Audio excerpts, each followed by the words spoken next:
وفيديو اليوم طريقة عمل حلا البرتقال ولا أروع. لا تنسون ضغط زر الاشتراك وتفعيل الجرس. تابعونا لنهاية الفيديو.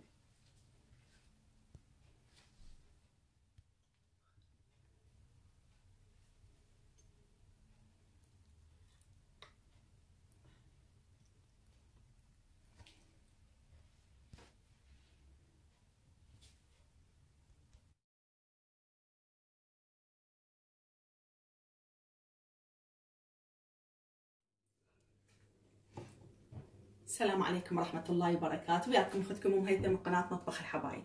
شكرا اعزائي المتابعين خواتي العزيزات. وفيديو اليوم طريقة عمل حلا بارد سهل لذيذ جدا رائع، وهو حلا البرتقال مع الكاستر. طبعا حلا جدا رائع وسهل وبسيط، واذا جاء نظيف بسرعة نقدر نسوي، او اذا اشتهيناه بسرعة نقدر نسوي. نشوف المواد اللي راح نستعمل بها هذا الحلا. عندي للكاستر اول طبقة الكاستر، لان الكاستر يتناغم طعمه مع البرتقال. نصف لتر حليب، ظرف بودينج او كاستر يعني حسب الموجود انتو اللي عندكم. البودينج عندنا احنا هو نفس الكاستر. للتزيين رايش تحبون بسكت او كورن فليكس. انا على اساس احط بسكت، بس ابني عجبه، ابني الصغير عجبه الكورن فليكس مشكل من هذا، فحبيت راح اخليه بالطبقه الوسط. واذا تحبون خلوا بسكويت عادي. للطبقه الثانيه راح استعمل كوبين عصير برتقال بما يعادل نصف لتر، يعني النصف لتر يعادل كوبين. راح استعمل الشكر حسب الرغبه. لا احنا ما نحبه حلا زايد لان البرتقال عندنا حلو، بس نشوف الحلا مضبطه بالكاستر. الحلا البرتقال راح نستعمل عندي هنا كوبين، الكل كوب راح استعمل ملعقه ونصف نشا. طبعا خواتي العزيزات اعزائي المتابعين، بعض الاحيان النشا ترى انواع، اكو نشا بسرعه عندنا يمسك، واكو نشا بملعقه واحده يعني ينطي مفعول، اكو ملعقتين ينطي مفعول. يعني النشا هم انواع، يكون يعني القوام مالته ثخين بسرعه، واكو قوامه يصير خفيف. ومثل ما قلنا الشكر حسب الحلا اللي يريده احنا. ونشوف وياكم طريقه العمل. احنا نبدي بطريقه عمل الكاستر. عندي نص لتر كوب،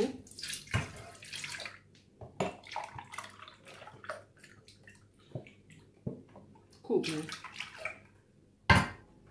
النص لتر ياخذ هذا الظرف. راح نحله بالحليب البارد الخلطه.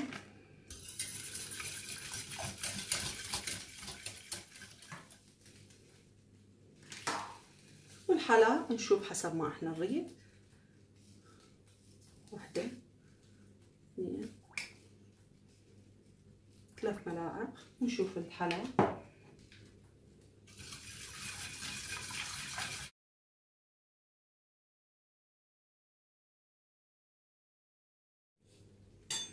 الحلا مالته كلش حلو، 3 ملاعق. واذا حبيتوا انتم تزيدون الحلا، بالنسبه لي 3 ملاعق كلش كافي، 3 خواشيك. ونظل نخلط بيه على كيفنا لحد ما يثخن. بعد ما ثخن ويانا بهالشكل، ما شاء الله بسرعه ثخن، هالشكل صار قوامه. طبعا الكاستر مالتنا احنا لونه جدا فاتح، ردت اضيف له صبغ اللوزينه حتى اغمق اللون مالته، بس انا اريده فاتح. يعني اذا يكون عندكم الكاستر فاتح لونه ضيفوا له صبغ اللوزينه. اطفي النار عليه.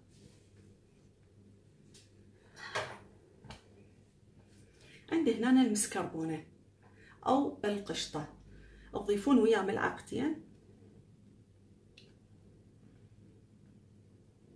حتى يصير لنا طعمه مثل الكريمه.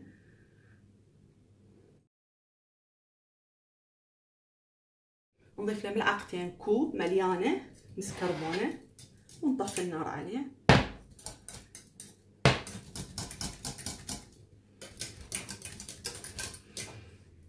طفي النار عليه، انا ما مخليته على النار، بس اريده يختلط وياه. قشطه او مسكربونه، انا من هاي مستعمله المسكربونه. واذا ما عندكم هي نفس القشطه، نفس الكربونه، احنا عندنا نفس القشطه. راح اتركه وراح اصبها هسه بالقالب. قبل ما يبرد راح نصبه بسم الله باي شيء تحبون، بالقالب، بالبايركس، باي شيء، بالكاسات.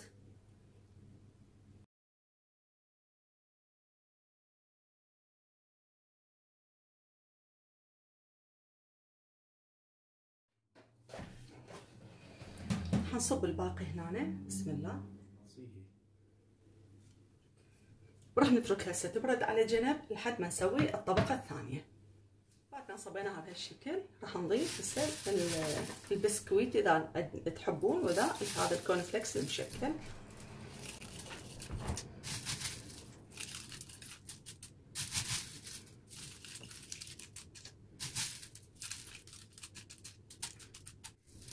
طبعا اكو طبخات وحلويات نقدر نغير بالمواد مالتها، مو الا نتحكم بمواد معينه.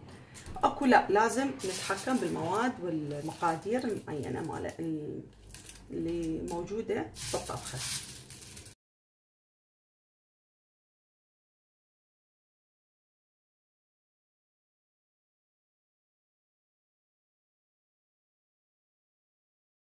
بهالشكل راح نتركهم على جنب لحد ما يبردون، بدنا نسوي الطبقه الثانيه مال البرتقال. وراح نبدي بالطبقه الثانيه. الطبقه الثانيه مال البرتقال هاي كوبين، ما يعادل نصف لتر. واذا تريدوا تعرفون النص لتر تجيبون قنينه مي او بطل مي تقيسوه على نص لتر حتى تكونوا متاكدين من القياسات. بما انه هسه الايام هاي، بما انه هاي الايام البرتقال متوفر وعندي هواي برتقال، فجتني هاي الفكره اليوم اسويها ثم طبقتها انا وياكم. نضيف لها على البارد ملعقه نشا، ملعقتين ونص، ونشوف الثخن مالته.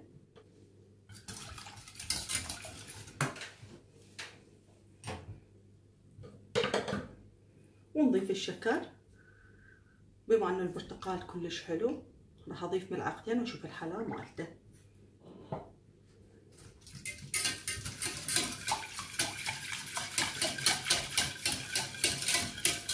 يعني عندي عصير البرتقال بارد، خلطت النشا وياه والشكر، ما يصير النشا نهائيا ينخلط بمي دافي او مي حار لان يتكتل.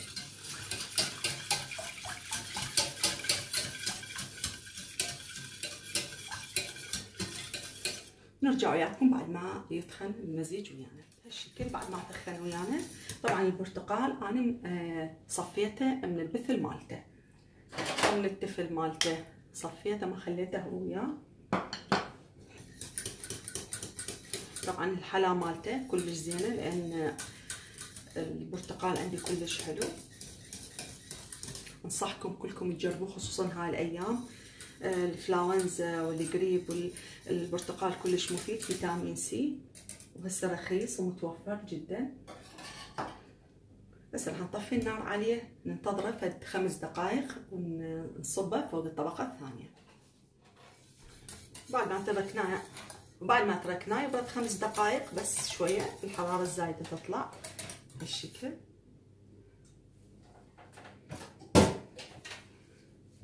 هذا اللي كنت حاطتهن انا بالثلاجه. بسم الله.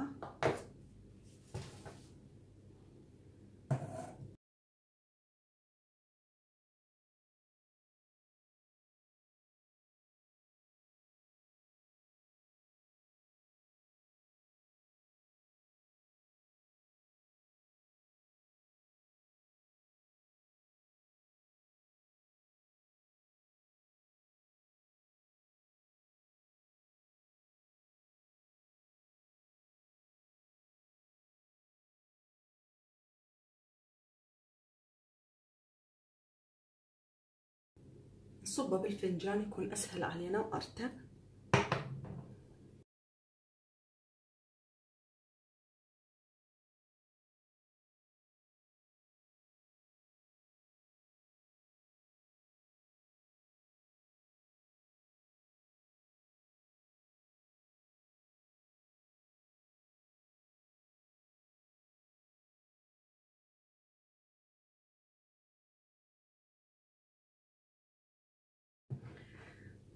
بهالشكل صبيناه، راح نتركه في نصف ساعة بالثلاجة ونرجع وياكم.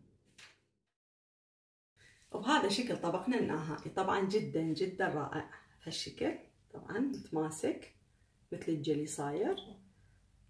انصحكم كلكم تجربوه وتقولوا لي شنو رايكم. والتزيين حسب اختياركم، شنو تحبون تزينوه. انا زينته هنا بالفستق المجروش والجوز، اي شيء تحب واي شيء يعجبكم زينوه. شنو الموجود عندكم بالبيت زينوا به. وهنا أنا بالجوز هند والكرز المجفف.